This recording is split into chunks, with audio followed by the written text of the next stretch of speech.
Começando então a nossa quarta aula do curso de Sindicalismo Marxista, Clarice Bonfim. Hoje a gente vai tratar mais exatamente do papel dos sindicatos. Então, nas aulas passadas, nas 3 aulas passadas, a gente viu algumas noções básicas de Marx e Engels, né? Na primeira aula a gente viu a construção do materialismo histórico dialético. Na segunda a gente viu algumas noções do Capital. Na terceira aula discutimos sobre luta de classes, e agora a gente fala um pouco mais exatamente da atuação da TLS, né, ou seja, do campo dos sindicatos, e que faz um pouco já uma síntese das 3 aulas anteriores, trazendo esse olhar mais específico dessa tarefa da classe trabalhadora, que é a organização sindical. Então, para isso, Paulo Neves, dirigente da TLS, vai fazer a apresentação dele, por mais ou menos 1 hora, e depois a gente abre as intervenções, como vocês estão acostumados, a gente faz o debate aqui. Beleza? Então, Paulo, muito obrigado e boa aula. Bom, camaradas, boa noite. É uma satisfação imensa estar nesse diálogo na noite de hoje, uma noite fria, né? Para dialogar sobre um tema que é um tema fundamental para a sociedade atual, da atualidade, que é o movimento sindical, vinculado a essa questão, a nossa concepção, né? O sindicalismo combativo, revolucionário, o sindicalismo marxista, né? O marxismo e os sindicatos, que é o nosso objetivo central na noite de hoje. É evidentemente que é um tema bastante polêmico, né? O movimento sindical, como todos aquilo que envolve as relações humanas, ele vive de altos e baixos, né?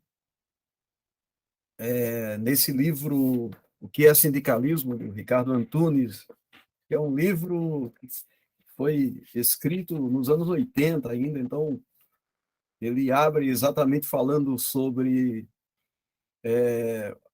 a ascensão do movimento operário no Brasil a partir do ressurgimento da combatividade dos metalúrgicos do ABC no final da década de 70, começo dos anos 80, e ele se refere, inclusive, ele fala que o movimento operário passou um período longo, né, de refluxo, e muitas pessoas, inclusive, questionavam se o sindicalismo teria condições de ressurgir novamente no Brasil, e naquela conjuntura acabou ressurgindo e legando, inclusive, interferindo diretamente, até hoje influencia a política nacional. Eu, pessoalmente, tomei contato com o movimento sindical no início dos anos 80, ali em meados dos anos 80, né, quando eu cheguei em São Paulo, em 1985. Na fundação, a Central Única dos Trabalhadores havia sido fundada em 1983, num congresso aqui no pavilhão Veracruz, em São Bernardo do Campo. Eu não participei desse congresso, mas quando eu cheguei em São Paulo, comecei a militância pela Igreja Católica, e depois a CUT e ABC aqui, havia um comando de base. A CUT era organizada, polarizada pela base, e havia os comandos de base da CUT. E nos comandos de base havia a participação de lideranças sociais, tanto de operários, que eu trabalhava numa fábrica de móveis, nessa época a gente não tinha estabilidade, como também metalúrgicos, líderes comunitários, pessoas, mães, né? As mulheres participavam, estudantes também participavam, jovens, os comandos de base da CUT, e as reuniões ocorriam em Santo André, ocorriam também em São Bernardo e em Diadema. Era um comando de base da CUT e ABC. E era bastante vivo. Mas tinha muita polêmica, muito questionamento, as posições da direção da CUT na época. Então, rapidamente as direções adotaram a política de esvaziamento desse comando de base, né? Foi a partir dali que eu comecei a tomar contato e comecei a me preocupar em aprofundar o estudo sobre o sindicalismo de forma mais abalizada, vamos dizer assim.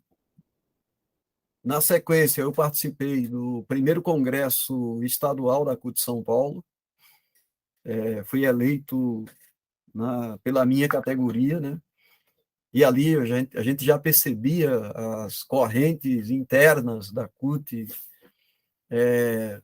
e os questionamentos que existiam, principalmente através... tive muita afinidade com o movimento de oposição metalúrgica de São Paulo, aí do Sindicato dos Metalúrgicos de São Paulo, e havia uma confrontação de posições entre esse sindicato, entre essa oposição, né, e o grupo que era dirigido pelo Lula, aqui do Sindicato dos Metalúrgicos do ABC. Nessa esteira, eu acabei participando do Congresso da CUT no Rio de Janeiro, Congresso Nacional, no Maracanãzinho, no Rio de Janeiro. Naquela oportunidade, eu conheci Chico Mendes, então, pouco tempo depois ele foi assassinado, né? Foi em 1985 isso. 85 ou 80, não, 86, desculpa, sendo mais preciso, né? Então, conheci Chico Mendes, conheci Avelino Ganser, que era um líder dos sindicatos rurais do Pará. Na época, a CUT era muito polarizada e era muito forte no campo, né? Era muito fortalecida. Só para vocês terem uma ideia, nesse congresso do Rio de Janeiro participaram mais de 5.000 trabalhadores da cidade e do campo. Porém, foi nesse congresso que o grupo, que era do 113, que depois virou articulação, aprovou uma série de medidas para barrar a participação das bases, principalmente das oposições na CUT, né? Então, foi reduzido drasticamente, tanto é que depois, em 1988, eu participei do terceiro congresso da CUT em Belo Horizonte, e lá no terceiro congresso já houve uma redução pela metade do número, quase um pouco mais de 40% já não participaram mais de trabalhadores, principalmente das oposições. Então, as oposições praticamente foram banidas da participação da CUT já no Congresso de Belo Horizonte, e foi o Congresso que aprovou a filiação da CUT à CIOLS, ali que a gente percebeu que estávamos praticamente o chamado movimento sindical combativo, que havia ressurgido no final dos anos 70, início dos anos 80 no Brasil, caminharia a passos largos para a burocratização, né, para um sindicalismo que não é o sindicalismo que nós queremos. Eu estou fazendo essa introdução, não deveria nem fazer e nem me colocar, até porque eu não sou melhor do que ninguém nisso. Tem centenas de militantes que também fizeram esse percurso, essa trajetória de militância no movimento sindical e também partidário, porque simultaneamente eu, logo em seguida, em 1986, me filiei ao PT, na época. Eu estou colocando esses elementos apenas para exemplificar como que o movimento era muito vivo naquela oportunidade. Nós participamos de grandes mobilizações. Eu lembro um comício das Diretas Já, que eu participei aí em São Paulo, que tinham quase 1 milhão de pessoas. E que a gente ia, às vezes, até a pé. Né? Terminava o trajeto para chegar no comício a pé, né?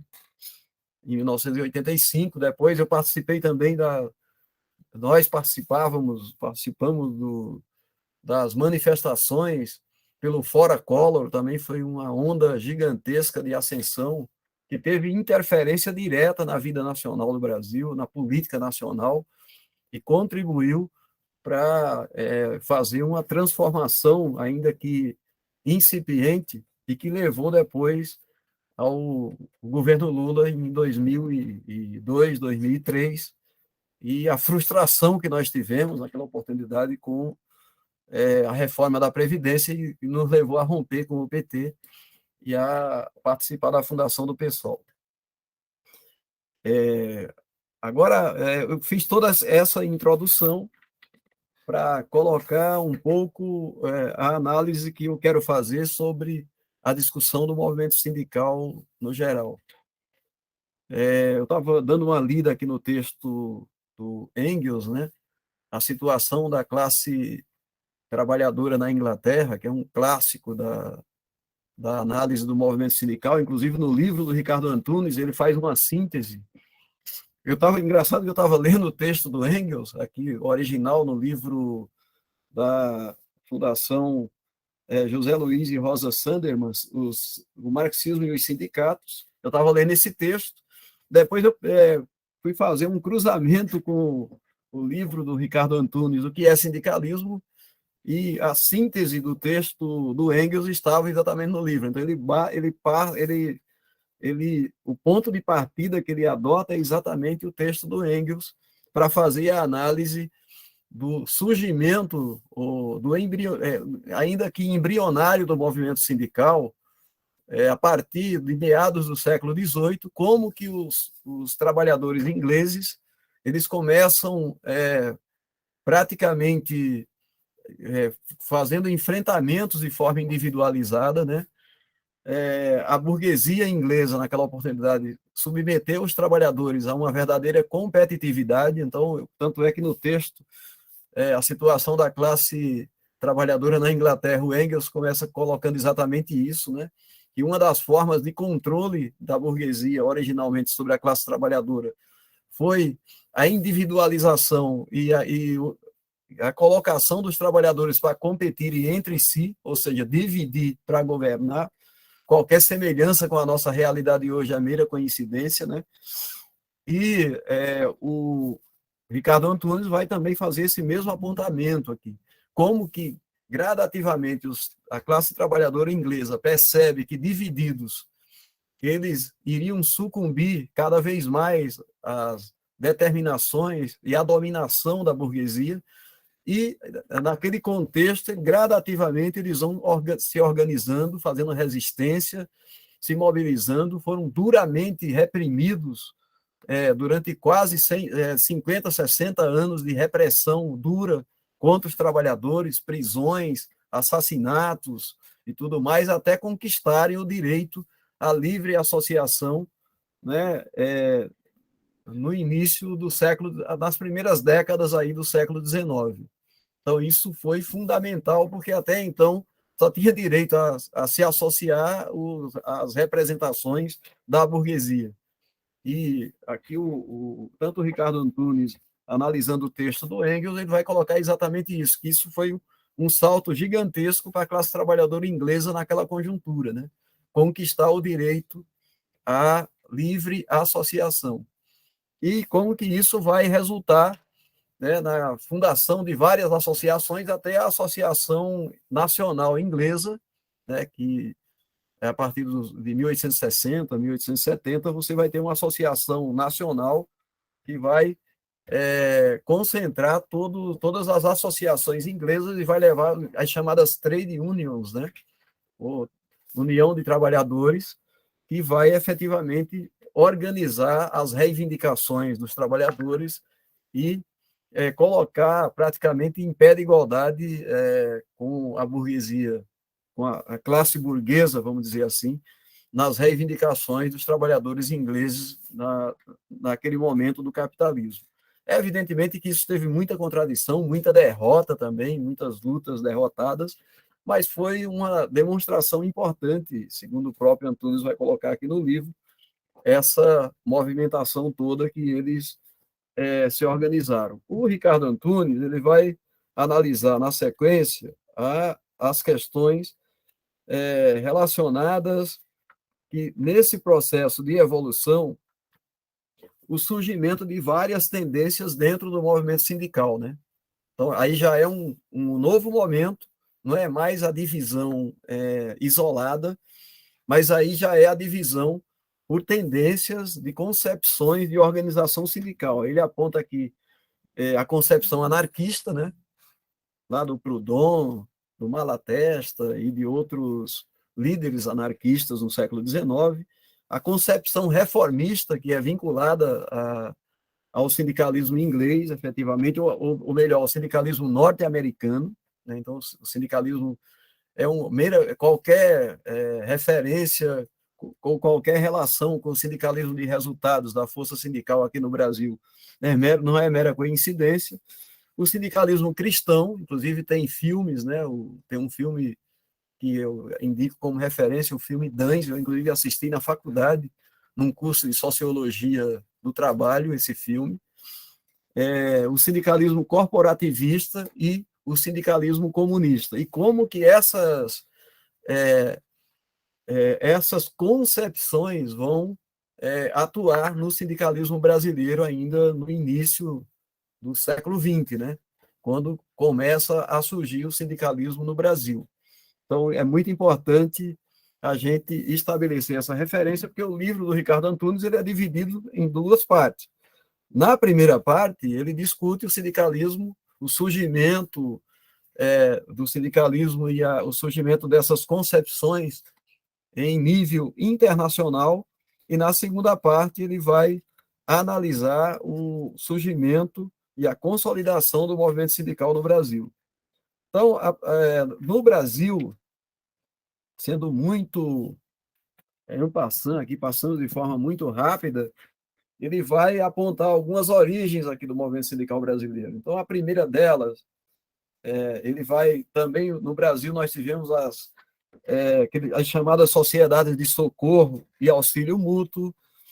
Depois, a primeira greve que aconteceu no Brasil foi a greve dos tipógrafos do Rio de Janeiro, que quem estuda o movimento sindical brasileiro sempre vai se deparar com esse episódio, que foi vamos dizer assim, um marco na história do sindicalismo no Brasil.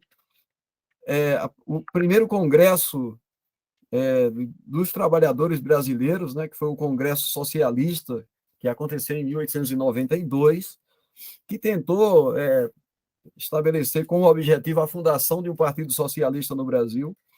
Tanto é que no preâmbulo eles copiam parte do Manifesto Comunista, e em 1906, né, com o Congresso de Fundação da Confederação Operária Brasileira, a chamada COB, né? A COB teve esse primeiro congresso em 1906, depois em 1913 e 1920.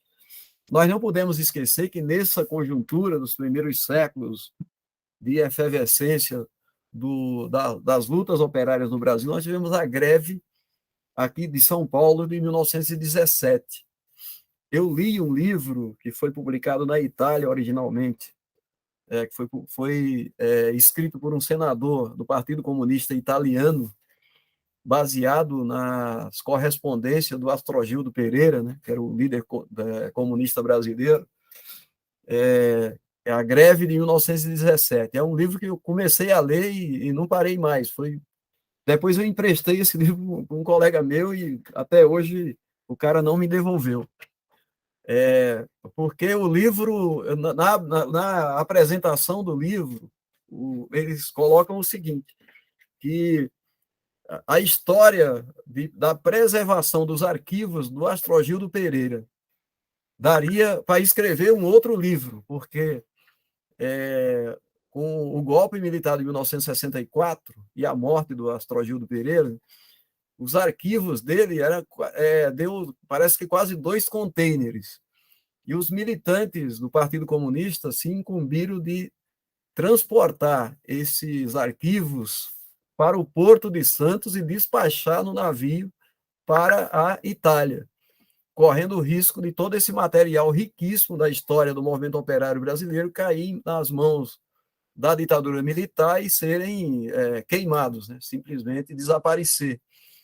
E aí eles tiveram êxito nessa tarefa, e esse material foi para a Itália, e lá na Itália esse senador do Partido Comunista Italiano se debruçou, e ele, ao se deparar com todos os arquivos relativos à greve de São Paulo de 1917, ele escreve o livro A Greve de 1917, que foi um marco na história do movimento operário no Brasil. Muito bem, o Ricardo Antunes também se refere à greve aqui de 17, ele trata desse movimento no livro. A greve ela estava mais ou menos entrando em refluxo, mas num enfrentamento, um sapateiro de São Paulo foi assassinado, Antônio Martinez, né? E o assassinato desse sapateiro parou São Paulo. Foi pela força pública, que hoje é a Polícia Militar de São Paulo, que é a tropa de choque paulista, né? E vem daí, então parou São Paulo, depois se estendeu para o Rio de Janeiro e para vários estados do Brasil. Então a greve de São Paulo em 17 é um movimento que nós temos que estudá-lo, porque vamos dizer, é uma escola, como dizia o Lenin, né? O Lenin chama as greves de escola de guerra, mas foi uma verdadeira escola de guerra essa greve de São Paulo de 1917.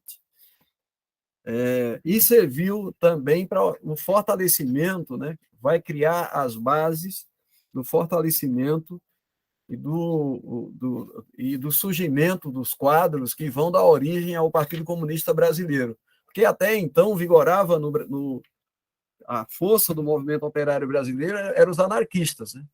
Principalmente pela influência italiana, dos operários que vieram da Itália para o Brasil e tal, e passaram a trabalhar nas primeiras fábricas aqui em São Paulo.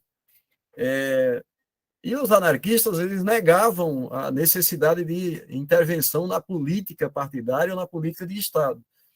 E com a derrota da greve de 17, porque a burguesia paulista foi obrigada a fazer um acordo com o comando, ela fez o acordo, deu anistia para todo mundo e 2 ou 3 meses depois prendeu todo mundo depois do acordo. Ficando demonstrado que não basta você tem um movimento que é praticamente vitorioso, mas não basta você fazer acordo, porque a burguesia vai te trair. A burguesia ela não tem pudor em fazer a repressão depois, né? Então, isso é muito importante. E aí, em 1922, vai ser fundado o Partido Comunista Brasileiro, aí com os vários nomes, Astrogildo Pereira, Cristiano Cordeiro, Joaquim Barbosa, João da Costa Pimenta, que era tipógrafos, né? Todos eles operários aqui, todos eles vinculados a profissões que hoje nem existem mais, né? Hermógenes da Silva, acho que é um dos poucos que ainda tem essa profissão, que era eletricista. Abílio Neguete, que era barbeiro, enfim, José Elias, a Constituição Civil, e o partido vai ser fundado num congresso com 22 participantes. Então, isso é fundamental a gente discutir, porque nesse período o PCB ele vai passar a dominar e a ter influência sobre praticamente um monopólio sobre o movimento sindical brasileiro. Tanto é que quando Getúlio chega ao poder em 1930, né, a primeira coisa que o Getúlio faz é criar uma lei, que foi a CLT, e na CLT ele estabelece um artigo colocando o seguinte, que os trabalhadores que pertencessem a sindicatos dirigidos pelos comunistas não teriam reajuste de salário, que era exatamente para esvaziar os sindicatos dirigidos pelo Partido Comunista Brasileiro. Então, na realidade, esse é um momento importante. Depois vem a grande derrota com a chamada intentona comunista de 1935, né? Então, eles entram, e a prisão do Luiz Carlos Prestes, eles entram num refluxo profundo que vai de 1935 até 1945, no final da Segunda Guerra, quando aí vai ter a eleição, o Getúlio é deposto, vai ter a eleição da Assembleia Nacional Constituinte, e o Prestes acaba se elegendo deputado constituinte, junto com o pernambucano lá, né, eu agora esqueci o nome dele, o PCB elegeu alguns deputados federais, deputados constituintes, para a Constituição de 1946, e continuou muito forte na vida política nacional, até ser banido, né, da vida política nacional pela burguesia brasileira. Então, e chegamos em 1964, né, nesse período aí, a gente tem várias interferências entre 1950 até aproximadamente 62, 63, de atuação ou dos comunistas ou dos cristãos em determinadas frentes de luta, né? Nós não podemos esquecer que as ligas camponesas vinculadas aí, dirigidas pelo Francisco Julião, era mais, vamos dizer assim, de inspiração cristã, mas tinha muitos comunistas também, ou socialistas, vinculados a esses movimentos, né? E todos eles atuando no movimento sindical brasileiro de diversas formas aí. E quando vem o golpe de 64, você vai ficar aí 20 anos, e isso só vai ter o renascimento, o ressurgimento do movimento sindical brasileiro, para ir já ir concluindo aqui a minha apresentação, a partir de 1979. Não podemos esquecer que em 1968 nós tivemos a greve da Cobrasma em Osasco, que foi uma greve, a gente considera que é um momento em que os operários brasileiros, naquela conjuntura, tentaram abraçar os céus com as mãos, como parafraseando Marx, quando se referiu à Comuna de Paris, de 1849, né?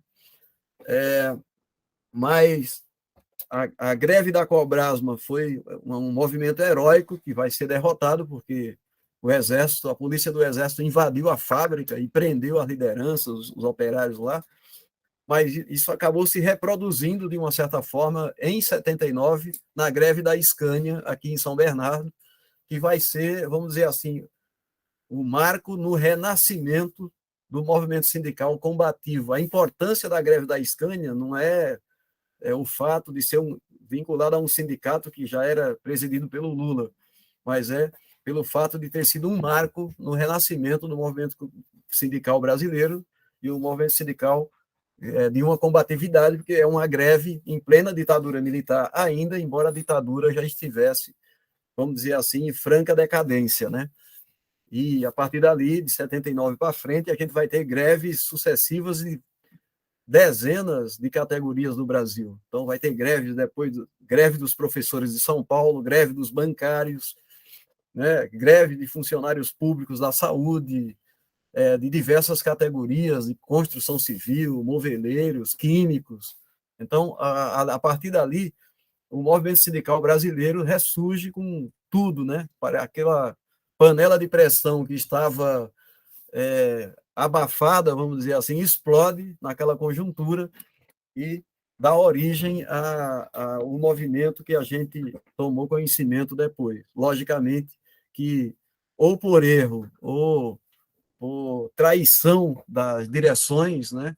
Infelizmente, a gente vai tendo aí os movimentos alternados e refluxos dentro da conjuntura do movimento sindical. Mas nós não podemos negar esse período, que é um período que precisa ser reestudado novamente. Eu tenho vários livros desse momento aqui, inclusive tem um livro que eu acho que vocês não conhecem, esse livro aqui, ó, chamado As Capas da História, nas capas dessa história, que os jornais que os operários faziam ali entre 75 até 87, 88.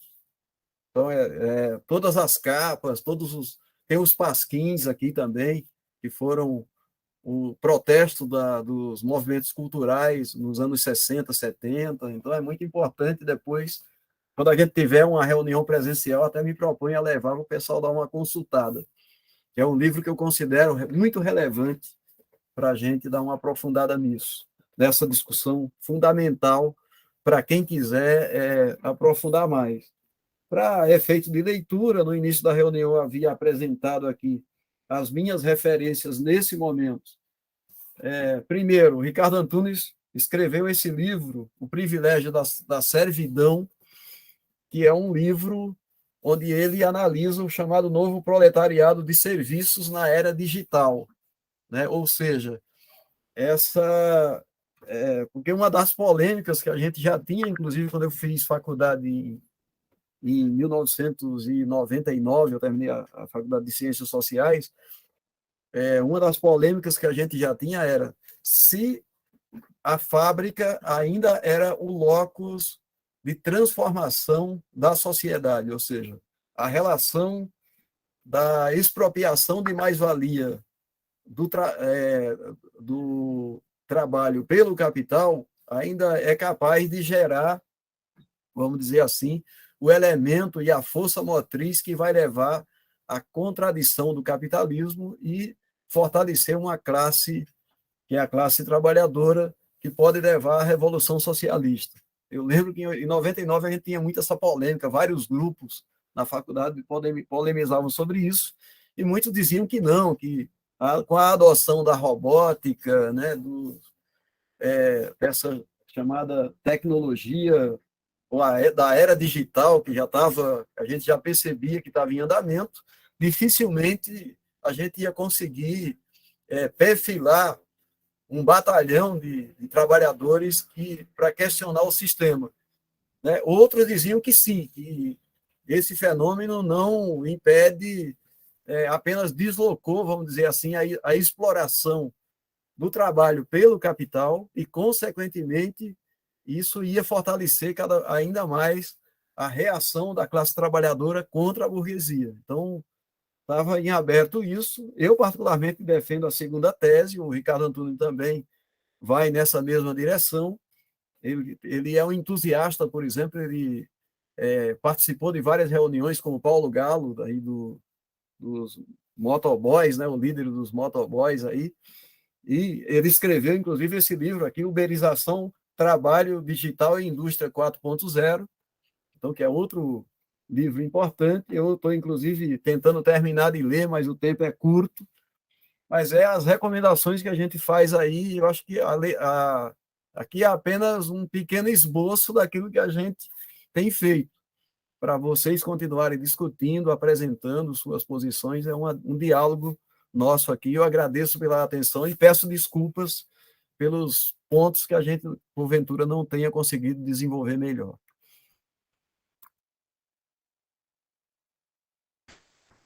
Maravilha. Muito obrigado, Paulo. Se o Paulo e os demais me permitem, eu gostaria de fazer uma complementação, iniciar aí, né, o debate com as demais pessoas. Como o Paulo falou, a indicação de leitura para hoje o Paulo trouxe várias outras leituras e experiências, né, pessoais, mas quando eu fiz a ementa do curso, eu indiquei a primeira parte desse livro aqui, né, que é editado pela Sanderman, chamado Marxismo e os Sindicatos. Eu indiquei a primeira parte, que tem textos do Marx e do Engels, né. E aí eu li essa primeira parte e gostaria de colocar alguns apontamentos sobre essa leitura. A primeira coisa que eles colocam é que o sindicalismo, ele garante uma espécie de piso salarial. Ele é uma espécie de freio que leva os salários até um certo piso, impede que ele caia além disso, né? Porque como que os salários são determinados? Em primeiro lugar, pelo limite da sobrevivência, né? Porque, obviamente, o capitalista vai querer pagar o mínimo possível. Só que ele tem que pagar pelo menos o suficiente para o trabalhador sobreviver. Porque, como o Engels diz, se for para morrer de fome, o trabalhador prefere não trabalhar, né? Já que vai morrer de fome de qualquer maneira, é melhor não trabalhar. Então, existe um limite mínimo de civilidade, mas isso é levado ao mínimo mesmo, né? Se for deixado puramente a fome voraz do capital, esse trabalhador, ele pode, o exemplo que ele dá, né, o trabalhador irlandês que se alimenta puramente de batatas, né? Não tem acesso à carne, à proteína, tem uma dieta terrível. Então, primeiro limite é esse, mas é um limite bem baixo, né? O segundo limite é a qualificação, né? Porque aquele trabalhador que precisa de um pouco mais de qualificação, é preciso que o mercado de trabalho pague um pouquinho mais para incentivar esse trabalhador a ter essa qualificação e procurar esse emprego, né? Então, se todos os salários forem igualmente baixos, não vai haver sentido nenhum em um trabalhador adquirir experiência ou formação para adquirir outros tipos de trabalho. E, por fim, uma relação de oferta e demanda, né? Então, se eu tenho uma situação em que o mercado está em recuo, uma situação de crise, existem trabalhadores demais desempregados. E isso faz com que, portanto, os salários possam ser mais baixos, né? A burguesia se sente mais à vontade de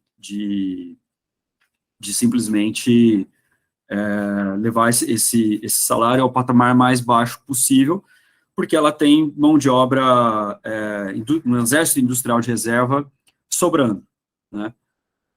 E aí eles colocam uma coisa que eu acho interessante, que mesmo quando, em momentos de prosperidade, ou seja, em momentos em que há uma demanda por força de trabalho maior, e, portanto, o desemprego será menor, mesmo nessas situações, sempre haverá um exército industrial de reserva, né? Eles colocam bem isso, assim, como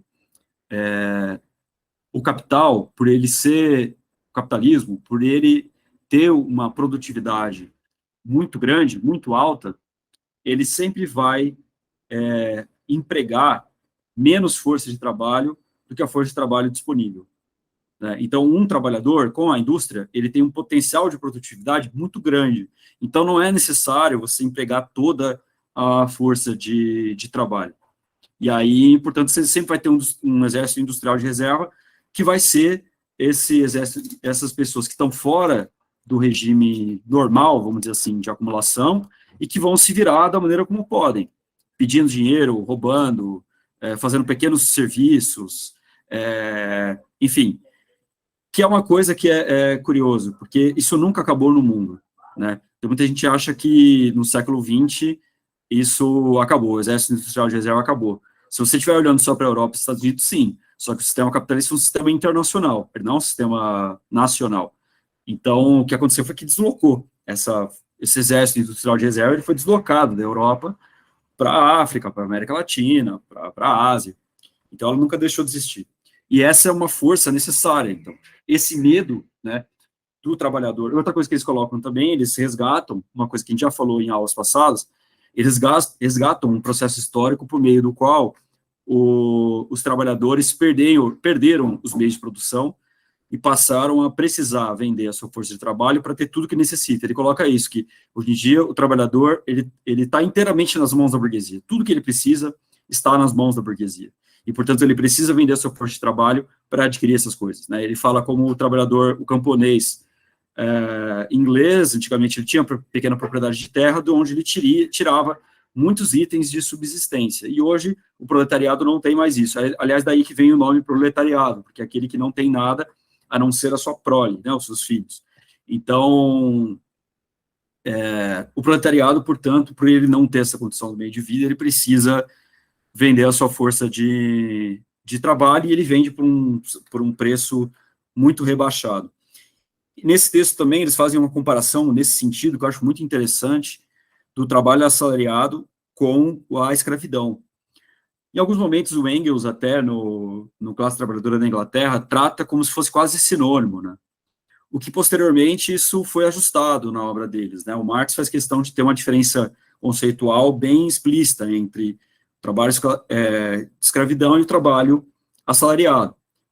Por quê? Porque na escravidão, o que o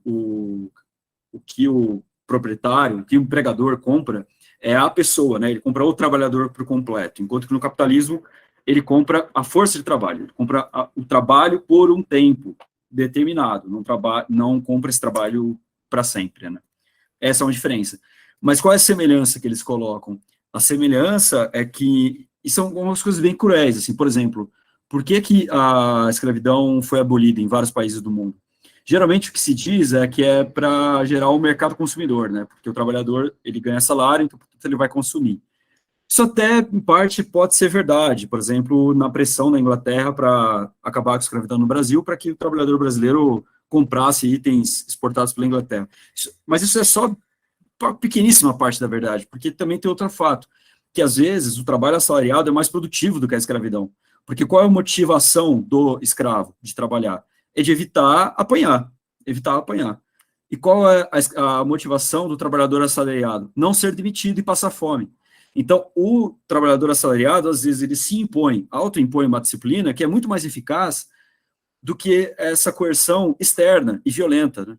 A coerção do mercado, essa coerção que não é diretamente violenta, às vezes ela é mais forte do que a própria coerção direta, violenta, né? É claro que foi um avanço civilizacional ter acabado com a escravidão, eu não quero dizer algo contrário disso, mas vejam o quanto o trabalho assalariado também não é tão melhor assim, de uma certa perspectiva. E aí o Engels até diz que o trabalhador deixou de ser escravizado por um capitalista individual, né, por uma classe dominante individual, e passou a ser escravizado pelo conjunto da classe dominante, né? Então, o medo, então a relação de exploração não está mais no nível individual, mas no nível coletivo, quer dizer, porque ele foi expropriado dos meios de produção básicos, né? Então, essa é uma coisa que eu achei bem interessante de colocar. Bom, então o sindicato serve para quê? Ele serve, então, como existem todas essas condições, ele serve para impedir que esse valor da força de trabalho recaia demais. Depois, no Capital, o Marx aprofundou essa ideia. No capítulo 8 do Capital, que é um dos maiores, inclusive é um capítulo meio chato de ler, para falar a verdade, porque ele é bem descritivo, ele é bem extenso. O Marx explica como a luta pela redução da jornada de trabalho foi um elemento muito importante para mudar o modo de produção capitalista, porque os capitalistas querem sempre aumentar a taxa de exploração, aumentar a taxa de mais-valia, quer dizer, fazer com que a diferença entre o valor produzido pelo trabalhador e o valor recebido enquanto salário seja o maior possível, né? E isso esbarra num limite físico. Por conta disso, os capitalistas tentam aumentar a taxa de mais-valia relativa, ou seja, tentam fazer com que a produtividade individual desse trabalhador seja sempre a maior possível. E uma das coisas que leva o capitalismo a ter que fazer isso é justamente o fato de que a classe trabalhadora se revolta, se rebela e muitas vezes conquista a redução da jornada de trabalho. Porque no início da Revolução Industrial, a jornada de trabalho era de 14 horas, 16 horas. Os caras empregavam crianças de 7 anos, 5 anos de idade na indústria. Mulheres grávidas, mulheres... esqueci como é que chama, quando a criança é muito pequena e a mulher ainda está amamentando. Puerpérias, então, todo mundo, assim, a mulher amamentava enquanto estava no tear ali, uma situação super perigosa.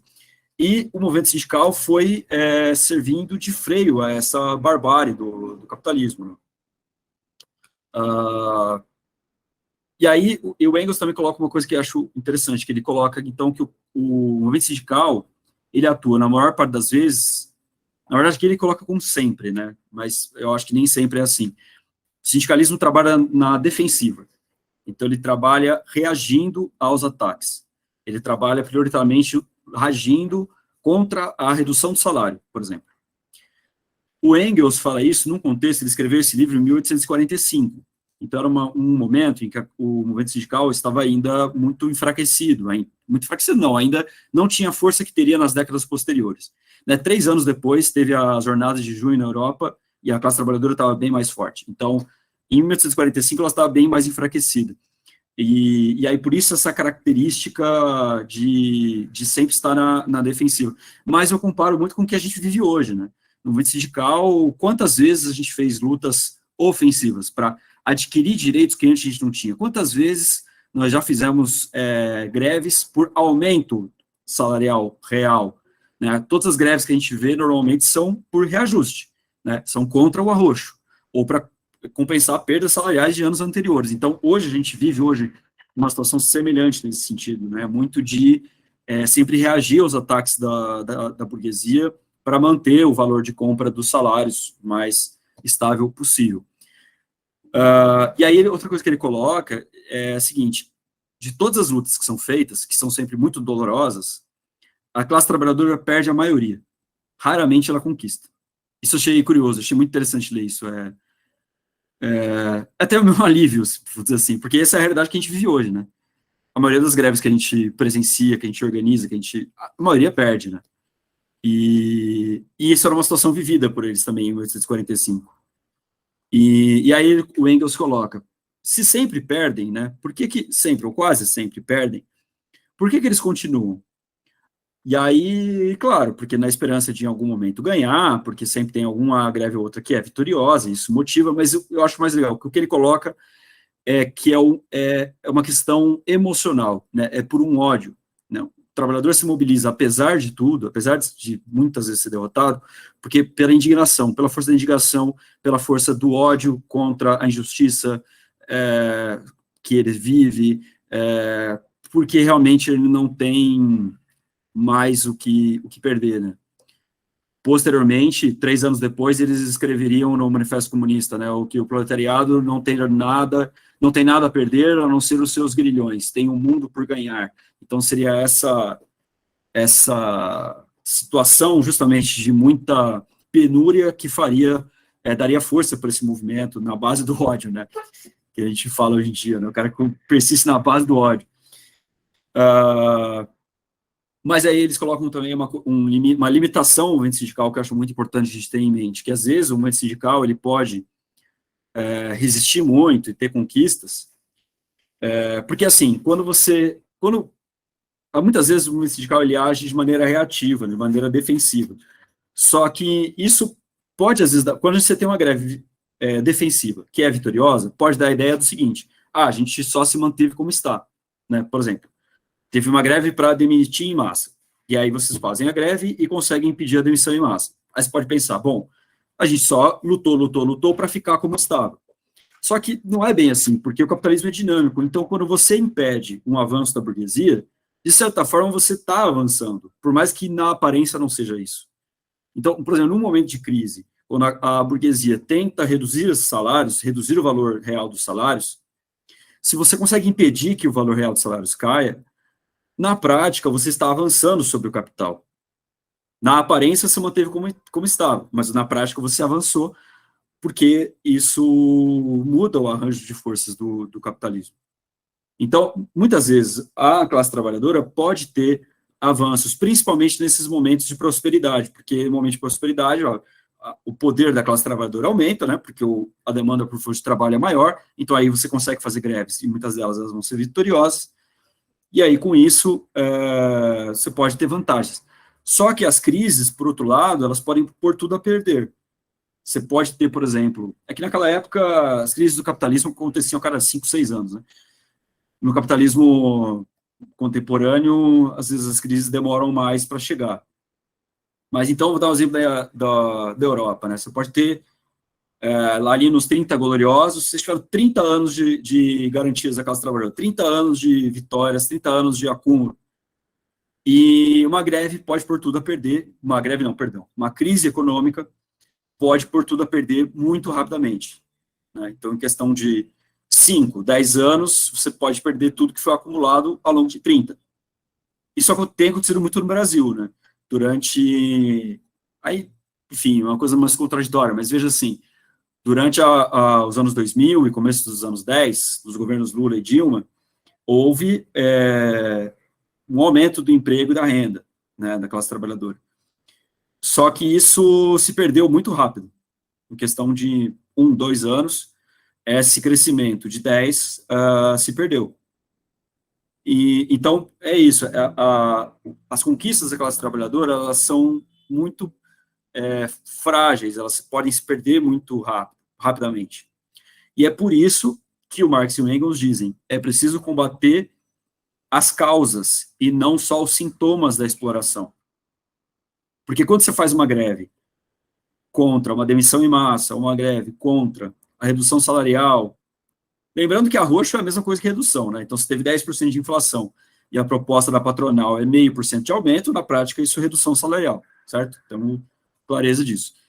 Então, quando você quando você faz uma greve contra isso, você pode até ter uma conquista, mas às vezes essa conquista ela se perde rapidamente. Por isso que é importante lutar não contra os sintomas da exploração, mas contra as causas da exploração. Ou seja, não lutar simplesmente por salário, mas lutar pela abolição do trabalho assalariado, né? Lutar não só pelo interesse imediato da classe trabalhadora, mas lutar pela emancipação da classe trabalhadora.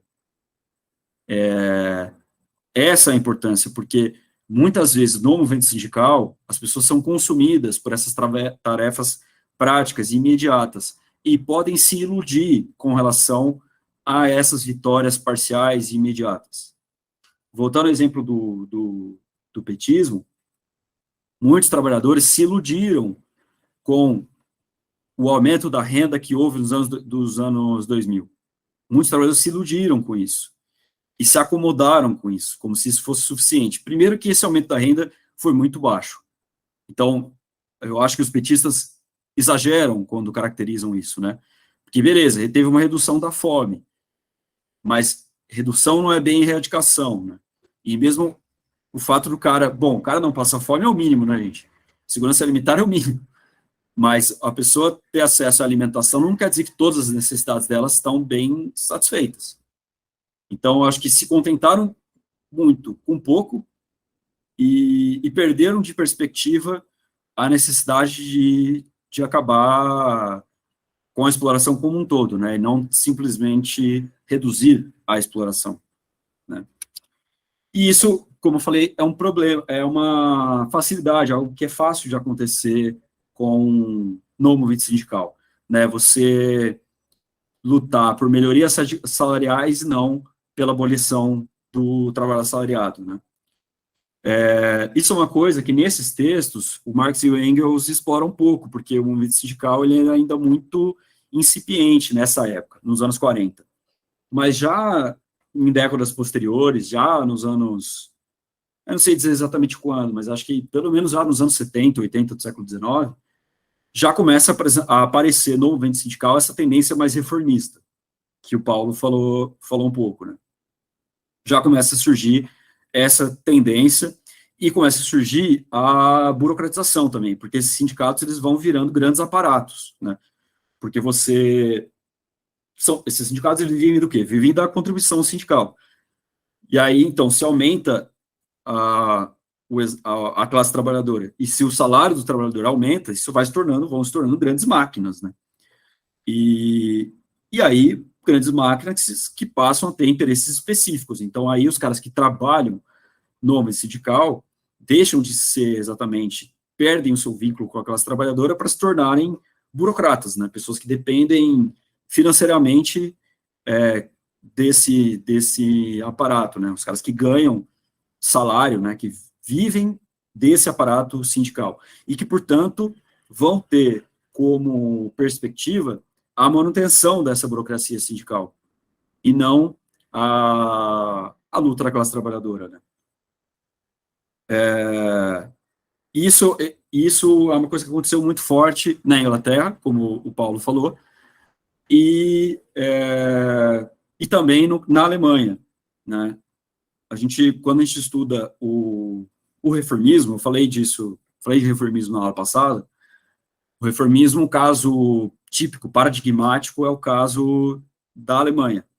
O reformismo não surgiu exatamente na Alemanha, não existiu só na Alemanha, ele existiu na Europa inteira, praticamente, e acho até que o reformismo inglês é anterior ao reformismo alemão. Mas um dos casos típicos que a gente estuda é o caso da Alemanha, né? E uma das forças mais importantes para o crescimento do reformismo no Partido Social Democrata Alemão foram os sindicatos. E muito por conta disso que eu falei, por conta dessa coisa de se concentrarem muito na tarefa prática imediata, de focarem muito no salário e não na abolição do trabalho assalariado, né, de querer manter um aparato. Houve um momento que isso ficou muito claro, que foi, se não me engano, em 1910, foi no começo dos anos 10, ou 1919, foi por aí, que houve uma polêmica no SPD sobre fazer uma greve geral, porque a greve geral tinha sido feita como ferramenta revolucionária na Rússia, em 1906, e aí a ala mais radical do SPD, coordenado pela Rosa Luxemburgo, principalmente, e pelo Karl Liebknecht em segundo momento, essa ala defende uma greve geral na Alemanha como ferramenta revolucionária, que eles não chamam de greve geral, chamam de greve de massas, né? E eles defendem essa política. Só que a direção dos sindicatos é contra. Por quê? É contra porque a repressão poderia vir muito forte e isso poderia colocar em risco o aparato dos sindicatos. E poderia haver demissões, o que também o que diminuiria a base, né, de contribuições desses sindicatos. Então, a direção sindical se coloca contra a greve de massas. E aí, a decisão da direção da SPD é que, assim, até então, os sindicatos eram dirigidos pelo partido. Então, a política que era aprovada no partido era a política que era aplicada nos sindicatos. E aí eles mudam. Eles determinam que os sindicatos têm autonomia em relação ao partido. Só que quando eles fazem isso, quando eles dão autonomia para o sindicato em relação ao partido, na prática, eles liberam os partidos para ser contra a greve geral. Então, quer dizer, os dirigentes da época, que era o August Bebel, né, esses caras que eram caras de Kautsky, que eram caras de origem revolucionária, de origem marxista, não têm coragem de defender contra a greve geral. E aí, para não se comprometerem, ao invés de defender contra a greve geral, eles defendem a autonomia dos sindicatos. Só que, ao fazer isso, na prática, eles permitiram que os sindicatos não fizessem greve geral. E isso é um dos momentos mais marcantes da mudança do SPD, porque, nesse momento, os sindicatos passam a ser vistos não como pertencentes a uma luta geral da classe trabalhadora pela Revolução Socialista, mas passam a ser vistos como uma força que volta-se para si mesma. Então, isso é muito importante. Quer dizer, o sindicato não deve só lutar por melhoria salarial, não deve só lutar contra os sintomas, mas deve lutar contra as causas, ou seja, lutar pela abolição do trabalho assalariado. Isso significa que os sindicatos devem estar ligados à luta revolucionária, à luta pelo socialismo, à luta total, geral. E isso era representado ali no SPD, por isso, pela filiação dos sindicatos ao partido. Era isso que, no caso deles ali, simbolizava isso, né, esse atrelamento dos sindicatos a uma proposta total de revolução socialista. Quando eles determinam a autonomia dos sindicatos, isso se quebra, essa ligação dos sindicatos com o ideal geral de revolução. E isso é uma via aberta para o reformismo na Alemanha. Da mesma forma como o outro problema, você quer falar agora, Tatal? Você quer me interromper? Ou você quer falar depois da minha apresentação? Inscrição, tá. Da mesma forma que o eleitoralismo e o parlamentarismo, outra força de moderação do SPD foram os parlamentares mesmo, né? Principalmente os parlamentares dos parlamentos locais. Eu falei isso na aula passada, né? Então, tipo, não os deputados federais, mas os deputados, como se fosse, né? Deputados estaduais e vereadores, né? Eles também foram uma força que se burocratizou, voltou-se para si mesma e foi caminho aberto para o reformismo. Então, de certa forma, a gente pode dizer também que outra força de moderação foi quando esses parlamentares perderam a relação com os sindicatos também. Então, da mesma forma, quando os sindicatos perderam a relação com o partido, eles se tornaram reformistas, o contrário também é verdade, né? Quer dizer, conforme esses parlamentares se voltaram para si mesmos, se voltaram para a reprodução dos seus aparatos e perderam o contato com os sindicatos e com a classe trabalhadora organizada, eles também se tornaram reformistas. Então, de certa forma, o problema foi essa perda da visão de totalidade. Quando os sindicatos passaram a se ver como voltados para si mesmos, voltados para a manutenção do aparato e voltados para a sustentação dos salários, eles perderam a visão de totalidade, a visão de perspectiva geral, e por isso se tornaram incapazes de liderar a revolução. Isso aconteceu também no âmbito do partido com os parlamentares, como eu falei. Então é isso. Na minha opinião, então, como que deve ser organizado o trabalho sindical? Ele deve ser organizado, claro que o ponto de partida é essa luta de resistência, é essa luta por organização, por categoria, mas ela nunca pode perder de perspectiva essa luta pela abolição do trabalho assalariado em geral e pela libertação da classe trabalhadora em geral, e não só de categorias. quando o movimento sindical se organiza por categorias e se fecha nelas mesmas, e luta por melhorias salariais e se fecha nisso, faz esse sindicalismo de resultados que o Paulo falou, aí isso se torna, aí a gente tem essa degeneração do papel dos sindicatos, que é a burocratização. É isso que eu queria colocar. Do Paulo, fique à vontade, Paulo, usar o tempo que for necessário aí para responder as nossas colocações. Não, vou procurar também ser bastante rápido aqui nas observações. Primeiro dizer que a fala do Tarcísio deixa a gente numa relação de muita responsabilidade, porque, para mim, o Tarcísio, dentre os companheiros e companheiras hoje, não de hoje, já nos últimos anos, principalmente, tem sido um companheiro imprescindível para organização, que é fundamental você ter militância, ter militantes,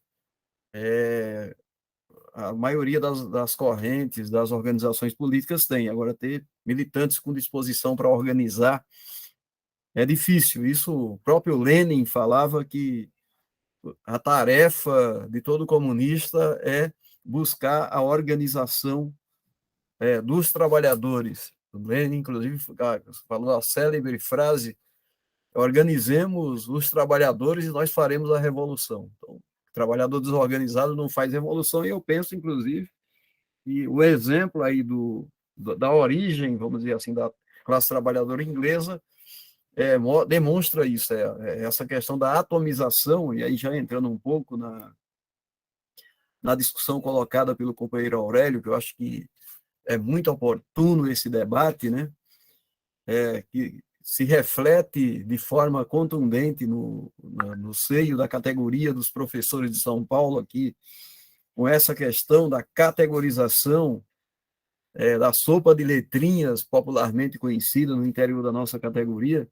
É um problema que vem de muito longe, já, né, há bastante tempo, e o governo utiliza como estratégia de divisão da categoria exatamente para impor as políticas neoliberais e aprofundar o processo de privatização da educação pública do Estado de São Paulo. E uma forma de contraposição a isso é efetivamente buscar a conscientização. Combater isso também não é fácil, a gente tem que reconhecer, mas a forma como a articulação sindical, e majoritariamente atua no sindicato e tenta dialogar com a categoria, a partir da centralização, né, das relações na presidente, né, nem na presidência do sindicato, é na presidente do sindicato, é muito ruim e não contribui para que a gente possa romper com esse ciclo que está instaurado no Estado de São Paulo há 30 anos. Então, o companheiro tem toda a razão. Agora, uma questão que eu disse, e aí eu concordo com o Gustavo, eu acho que uma das formas que a gente tem para fazer a contraposição a essa política do governo é justamente buscar ampliar os direitos desses setores que são totalmente excluídos. Por exemplo, categoria O não tem mais direito a nada, não tem direito a IANSP, não tem direito a... Eu lembro, quando eu fui secretário de Assuntos Educacionais da POS, havia os professores contratados, os chamados ACTs, né? Admitidos em caráter temporário. E virou, 40% da categoria era ACT. E nós travamos uma batalha na época para tornar os ACTs estáveis, né? E na época o povo da articulação metia o pau em mim, criticava o próprio Fabinho, que hoje é o presidente, na época ele era secretário-geral, faziam muitas críticas, porque a Rita, a companheira Rita que está aqui, outros companheiros nossos, nós chegamos aí de carro para Brasília, não sei se a Rita lembra desse episódio, fazer uma reunião com o Aldo Rebelo. Tomando chuva, Exatamente. tomando chuva. Quando o Aldo Rebelo era presidente da Câmara dos Deputados, a gente foi lá defender a aprovação de uma PEC, que era a PEC 54A, para tornar estável os funcionários públicos contratados em caráter temporário, porque aquilo que na Constituição Federal, no artigo 37, determina que o acesso ao serviço público tem que se dar exclusivamente por concurso público, os governadores e os prefeitos encontraram uma brecha para contratar de forma temporária, de forma desequilibrada, né? E aí, aqui em São Paulo, começou a acontecer isso, e nós conseguimos, depois de muitos anos, aí em 2005, fizemos aquela greve de 24 horas que obrigou o Alckmin a voltar atrás, que ele já queria demitir os ACTs ali, e em 2007 conseguimos tornar estável todos os ACTs aqui em São Paulo. Foi uma grande vitória nossa naquele processo ali, porque você não combate a precarização com a exclusão da precarização, você combate a precarização com conquista.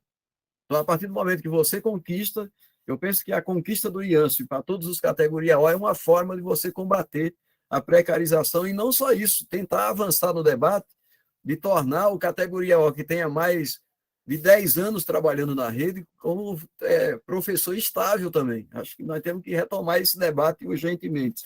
Mas isso é uma outra discussão que a gente pode estar aprofundando num outro momento.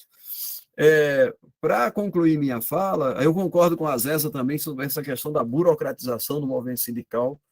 Eu, particularmente, tenho muita ressalva ao afastamento sindical, muito embora entenda que em determinados momentos ele é necessário, mas ele não pode ser o ad eterno, né? O cara se afasta e não volta mais nunca.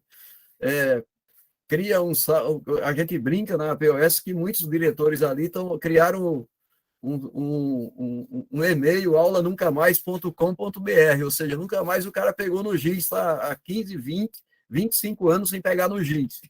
Aposentou e não pega mais no giz. Então, isso cria uma abstração e os dirigentes acabam não sentindo aquilo que a categoria está vivenciando no chão da fábrica ou no chão da escola, ou mesmo no seu local de trabalho. Então, acho que é necessário, e a arejação dos dirigentes atuando de forma direta junto com os seus pares é fundamental nesse processo. Eu, particularmente, até hoje, continuo no chão da escola com a mão no giz, porque eu penso que é salutar para isso, embora entenda que a serviço do coletivo e da minha corrente, se os companheiros entendem que para cumprir uma tarefa durante um determinado período, eu deva me afastar durante um ano e meio, até cumpra a tarefa, desde que no final desse período eu retorne para a sala de aula. Para concluir mesmo, eu gostaria de... o Tarcísio ele faz uma pergunta que também não deixa de ser uma provocação, né? Qual a perspectiva? Nós temos uma pulverização, a pulverização não é só nas categorias profissionais, com essa divisão e essa atomização. Mas a pulverização e a atomização acontece também em nível de movimento sindical no geral. Então, nós temos inúmeras centrais, autoproclamadas centrais sindicais no Brasil hoje, né? Que, na prática, acaba contribuindo com a divisão da classe trabalhadora. Então, existe a necessidade de buscarmos uma alternativa para superar isso. Do ponto de vista da esquerda, eu penso que uma das tarefas que nós temos que cumprir, e a gente vem buscando esse objetivo, é tentar trabalhar pela unificação da Conlutas com a Intersindical, que são os dois projetos. Pode ser até as outras duas intersindicais, muito embora eu entenda que a intersindical dos companheiros ligada aí aos camaradas de Campinas, ela comete um equívoco do ponto de vista político, que ela se aproxima muito da concepção anarquista, né?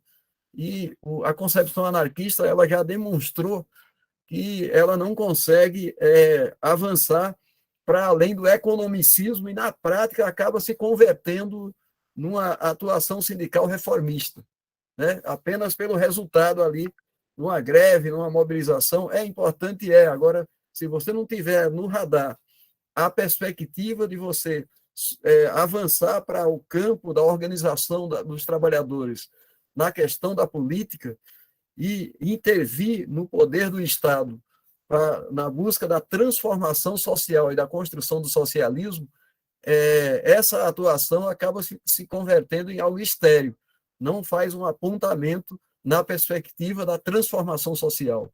Então, eu penso que nós temos que trabalhar na Conlutas e na Intersindical nessa perspectiva, Eu acredito que nós temos condições para isso. Ainda, talvez no próximo congresso, a gente busque reformular a nossa discussão, mas, enfim, acho que ainda estamos vivenciando esse momento de transição da busca da organização do sindicalismo revolucionário socialista e que na perspectiva da transformação social. Eu penso que é isso. Quero, para concluir mesmo agora, parabenizar os camaradas que vêm desenvolvendo esse curso. Acho que os temas levantados aqui são de alto valor. Acho que os companheiros trouxeram a cultura que, na TLS, antes da unificação nossa com os camaradas do mês, toda reunião nossa, toda plenária, a gente fazia o discurso. E a formação política? E a formação política, cadê? E a gente não saía do discurso, da retórica. E eu penso que a unificação contribuiu para a gente dar início a um novo momento de formação política e de esclarecimento dos grandes temas da política revolucionária socialista. Isso é fundamental para a formação geral de todos, não apenas dos quadros, mas da militância da forma geral. Eu estou muito orgulhoso desse projeto e contem com a gente naquilo que for necessário. Parabéns aí, Gustavo, também fez uma brilhante intervenção. Tem muito mais profundidade do que a gente nessa questão mais de cunho teórico e também prática também, porque o companheiro também atua no dia a dia, inclusive como professor. Eu participei dos módulos anteriores com o Fred, com a companheira Luana Alves, que foi uma aula magna para a gente aqui. Enfim, eu acho que e com o próprio Gustavo, né, que foi a primeira a aula inaugural, acho que nós estamos no caminho certo e é fundamental a manutenção dessa experiência, uma experiência riquíssima para todos nós. Uma boa noite, estamos juntos aí, camaradas. Obrigado. Paulo, eu fico muito lisonjeado pelo que você falou, também tenho uma grande admiração. Assim, agora ficou nessa roda de elogios, né? Mas é sincero, assim, eu também tenho uma grande admiração por você, gostei muito da intervenção. É muito interessante ter o acúmulo de um companheiro que tem tanta experiência e tanta formação teórica, e digo mesmo em relação a essa coisa da elaboração teórica, né? Eu venho do MES, né? E eu também essa coisa da formação também era uma preocupação para mim, e eu também acho que a vinda da TLS tem sido importante para nós. A começar que quem idealizou esse curso, eu organizei, né? Mas quem propôs de fazer o curso foi o Tarcísio, né? Que veio da TLS. Então, essa aula também, eu acho que não imagino outro camarada do mês fazendo igual você fez, pela experiência que você tem com sindicalismo e tudo mais. Então, também estou muito feliz com isso. E obrigado a todo mundo. A sua intervenção agora também foi muito estimulante, teria tantas outras coisas para comentar, mas aí a gente não vai sair nunca daqui. Então, vamos encerrar por aqui. Muito obrigado mais uma vez, Paulo, pela sua aula, que foi excepcional, gostei muito, foi muito interessante. Obrigado a todo mundo que está participando, e é isso. Então, até daqui a 15 dias, com a